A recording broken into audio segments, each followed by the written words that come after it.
usah menjadi rajo kalah, dan bajalan menakun-nakuang, mangice tatagun-tagun, lambanso punah martabat. Maknanya, untuk setiap anak harus bisa tetap menjaga dan melestarikan budayanya sendiri tanpa harus mengubah dan menggantikan budaya aslinya. Surau dan Rumah Gadang menjadi simbol yang tak terpisahkan dari Sumatera Barat. Surau merupakan simbol agama, dan Rumah Gadang merupakan simbol adat. Selain itu, tempat aku tinggal juga terkenal dengan kulinernya. Bahkan rendang masuk sebagai makanan terenak di dunia versi CNN International. Perkenalkan, nama aku Vika. Kali ini, aku dan teman-teman komunitas Surau Intellectual for Conservation atau disingkat SURI yang bekerja sama dengan Wikilove Manuskrip serta PPIM UIN Jakarta akan melakukan kegiatan digitalisasi manuskrip bersejarah loh. Peninggalan dari Syekh Abdul Latif Syakor, salah satu tokoh Islam yang tersohor hingga ke negeri Arab. Dan inilah pengalaman pertamaku ikut mendigitalkan manuskrip. Awal pertama kali Suri didirikan itu tahun 2014, tapi dalam perjalanannya Suri sempat mati suri karena beberapa anggotanya sudah tamat dan melanjutkan pekerjaan ke masing-masing ilmu atau studinya. Jadi tahun 2020 Suri secara resmi diakui sebagai lembaga penelitian, ada akta notarisnya, ada SK Kemenkumhamnya, sampai kepada wajib lapor pajak, segalanya semuanya diurus, sampai ke surat-surat domisili. Kami melihat ada hal yang perlu disosialisasikan, dikampanyekan kepada anak-anak muda, terutama mungkin generasi kami, untuk mengetahui atau sekedar memberitahu saja bahwasanya kita memiliki khazanah manuskrip yang luar biasa. Mungkin sebelum ini sudah ada juga yang mengenal tentang manuskrip ataupun naskah kuno, tetapi tidak serta-merta tidak semua kalangan tahu dengan hal itu. Kami mencoba mengembangkan hal-hal yang berkaitan dengan manuskrip itu melalui reka motif batik ataupun melalui alih media dalam bentuk komik dan segala macamnya, agar manuskrip itu tidak hanya dibaca atau diingat oleh orang-orang yang berkutat dalam keilmuan naskah kuno atau disebut juga dengan filologi, tetapi juga menyentuh kepada ilmu atau bidang pekerjaan lain seperti orang desain grafis ataupun kriya untuk batik dan lain-lain, sampai ke nanti kita sih memimpikan dalam bentuk audiovisual seperti dibuatkan kartunnya dan lain-lain. Ini tujuannya untuk satu sisi untuk mengenalkan bahwasanya manuskrip itu adalah hal yang luar biasa pada masanya, dan tentu juga akan luar biasa untuk masa hari ini, baik secara isi, konten ataupun hal-hal lainnya.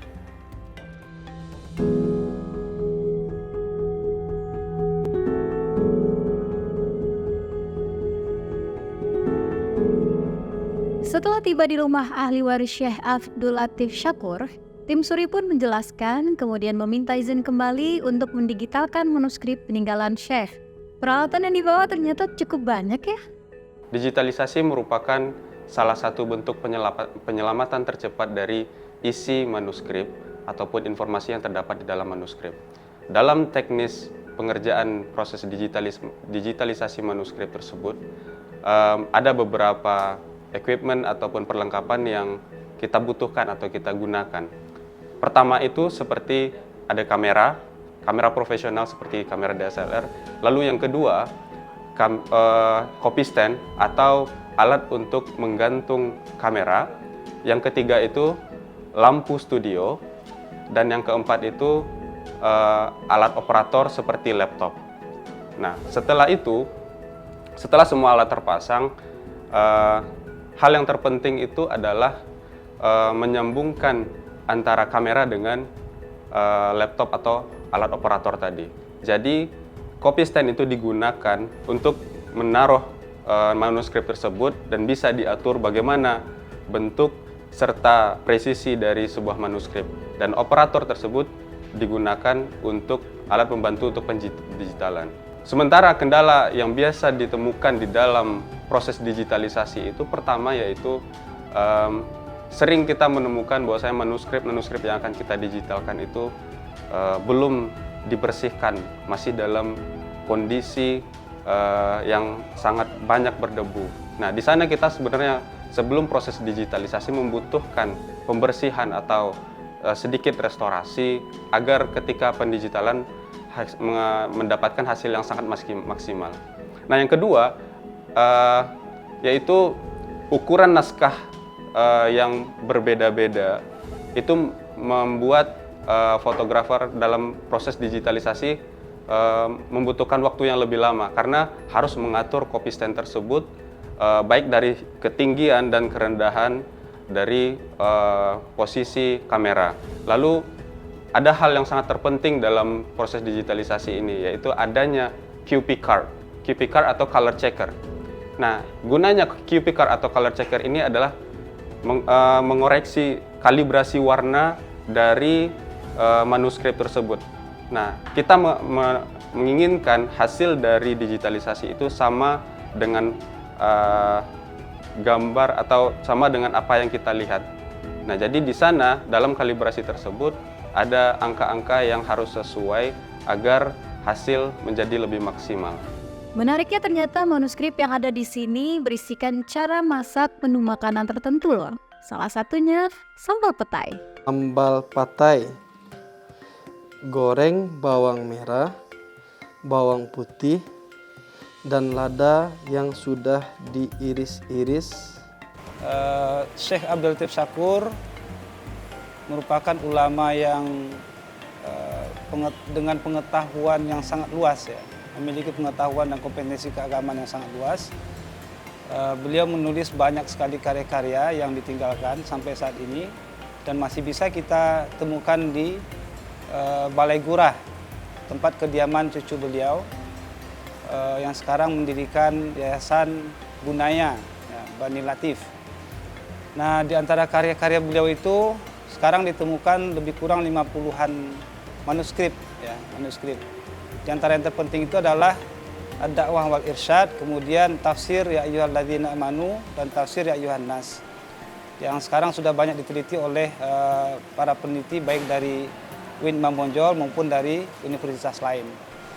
Alhamdulillah, Syekh Abdul Latif Syakur seorang ulama yang produktif, dan dari karya-karya yang beliau tulis itu kita menemukan berbagai macam disiplin keilmuan Islam, bahkan keilmuan masak-memasak pun kita temukan.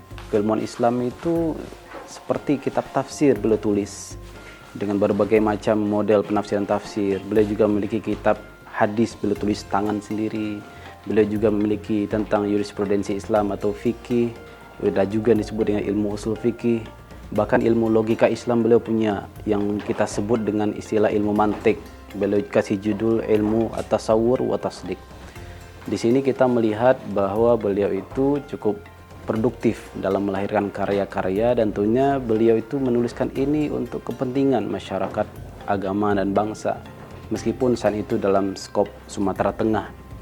Nah, itulah karya-karya beliau yang beliau tulis, yang kita manfaatkan sampai sekarang ini, dan beliau gunakan juga sebagai kurikulum untuk diajarkan ke sebuah pesantren yang beliau dirikan. Pesantren itu beliau namakan dengan Tarbiyah Al-Hasanah, yaitu pendidikan yang baik. Di pesantren inilah beliau mengumpulkan santri-santri, atau bahasa Minang itu adalah anak siak. Di situ terkumpullah santri perempuan, santri laki-laki dengan model pendidikan pakai meja. Itu sudah terjadi pada 1918. Oke, yang dari Umi lagi. Apa kira-kira yang pernah Umi lihat keseharian Syekh Abdul Latif Syakur itu seperti apa, Umi? Kalau belajar ngaji sama Uwo ini kasih permen biar mau ngaji. Dibujuk. Itu kalau di rumah beliau. Setelah di sini kan udah masuk SD. Sekali beliau asal pulang ke ngaji di sana, pulang jam 12. Tuh waktu itu mau salat zuhur. Sebelum dia berduduk harus bikin dulu teh. Nah, jadi beliau mau berangkat, teh itu senang diminum gitu. Sekali itu pernah terlambat. waktu beliau tu salat baru bikin teh. Oh, jadi panas. Jadi panas. Jadi tak adil minum. Langsung aja pergi, tak ada bicara. Merajuk. Dan itulah merajuk. Itu kena, tu dah marah namanya tu. Tapi beliau diam. Beliau diam. Baru kembali, dia tanya, apa sebabnya? Sebabnya wo ndak minum bangku wo tanang. Yo talambe membuat air wo. Ditanya kesalahannya, ya. Jadi wo tu memarahi di sini, ndak kena, ndak bicara-bicara. Pakai sikap ya. Jadi intinya ini anak-anak cucu-cucu beliau yang perempuan tuh lebih pendekatan rasa. Ternyata banyak sekali keragaman dan ilmu pengetahuan yang ada di dalam manuskrip. Aku semakin tertarik untuk terus mengetahui keberagaman manuskrip yang ada di seluruh Nusantara, khususnya di Tanah Minang, Sumatera Barat. Dan penting sekali, semua manuskrip di Nusantara bisa didigitalkan dan diakses secara online. Setelah proses digitalisasi selesai, masih ada tahap selanjutnya, yaitu tahap workshop, di mana tim Wikilove dan Suri mengadakan workshop pengaliasaran manuskrip untuk diupload di laman id.wikisource.org. Kegiatan tim Suri ini seperti detektif loh teman-teman. Mereka terus mencari keberadaan manuskrip yang tersebar di seluruh Sumatera Barat. Dan salah satunya konon tersimpan di salah satu masjid tertua, yaitu di Masjid Asasi. Pak Pram dan teman-teman Suri pun mengajakku untuk mencari kebenarannya.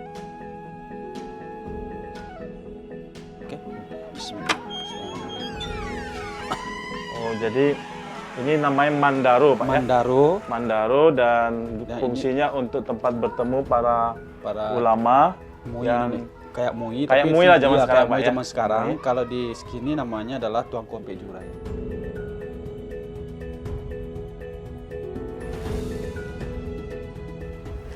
Ini kertasnya kira-kira kertas berwatermark apa?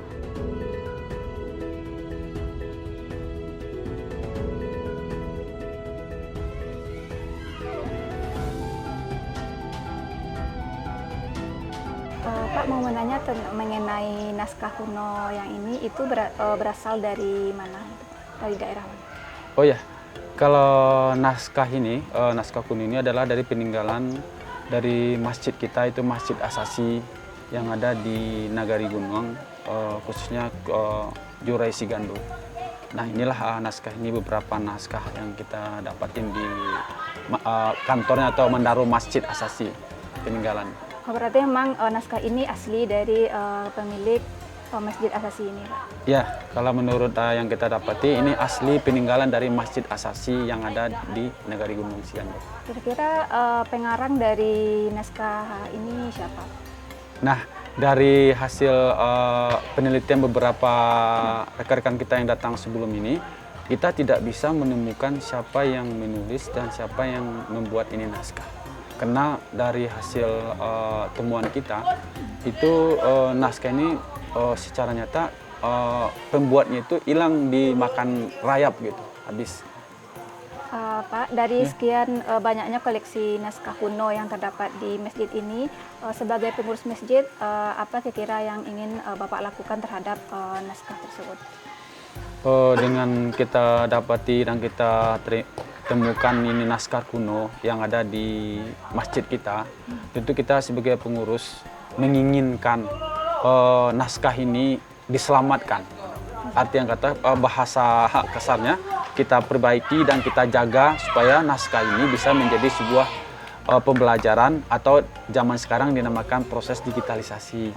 Jadi agar Al-Quran, fikih, kemudian Nahwu Syaraf, kita ada nemu tadi beberapa tadi, ada fikih, Al-Quran, Nahwu Syaraf, dan apalagi ada 4 tadi yang kita temukan. Sebelumnya kita menemukan cuma 2, fikih sama Al-Quran. Tapi dengan berkembangnya para akademisi melihat, dapat 4 tulisan tangan. Jadi di sini terdapat 4 jenis. 4 jenis yang kita dapati tadi. Sebelumnya 2, Al-Quran dengan fikih. Taunya ada Nahwu Syaraf, kemudian ada lagi satu lagi, ada 4 macam gitu. Nah insya Allah kalau memang ada nanti kedepannya program untuk kedepannya ada beberapa, contohnya pemerintahan, kebetulan kita di pemerintahan Padang Panjang kita selalu ini gini pun kita ada hubungan kita dengan Dinas Situs Purbakala PPCB. Pun PPCB udah datang juga ke sini dulu. Kita mengharapkan ini diselamatkan. Baik Pak, terima kasih atas informasi dari naskah yang menjadi koleksi dari Masjid Asasi. Ya. Oke, terima kasih untuk informasi.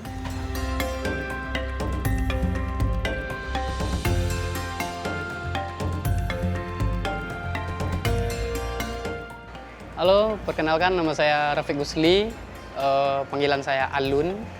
Saya seorang ilustrator. Saya ilustrator di sebuah lembaga yang bergerak di bidang kebudayaan bernama SURI, Surau Intellectual for Conservation, di mana saya bertugas untuk membuat desain dan beberapa ilustrasi yang berbasis dari manuskrip, khususnya pada iluminasi dari naskah kuno. Nah, iluminasi dari naskah kuno yang bentuknya sangat khas dan beragam, itu saya kembangkan bersama SURI untuk menjadi sebuah desain batik. Tidak hanya batik, menjadi shawl, sajadah, dan bahkan tote bag. Nah, itu kita bekerja sama dengan beberapa rumah batik yang ada di Sumatera Barat, dan khususnya yang di dekat dari skriptorium atau tempat penyimpanan naskah itu sendiri. Nah, salah satunya yaitu di di pesisir selatan. Itu ada sebuah rumah batik yang dekat sekali dengan rumah gadang Mandi Rubiah. Nah, iluminasi dari naskah Mandi Rubiah ini yang sangat cantik dan khas, yang di luar dari terlepas dari adanya ukiran Minangkabau. Nah, itu ternyata iluminasi dari Mandi Rubiah ini mempunyai nilai tersendiri, di narasinya itu sangat kuat, dan bahkan iluminasi dari Mandi Rubiah ini lolos dan ikut di ajang salah satu yang paling bergengsi di dunia, yaitu New York Fashion Week, dan salah satunya yaitu batik iluminasi Mandi Rubiah.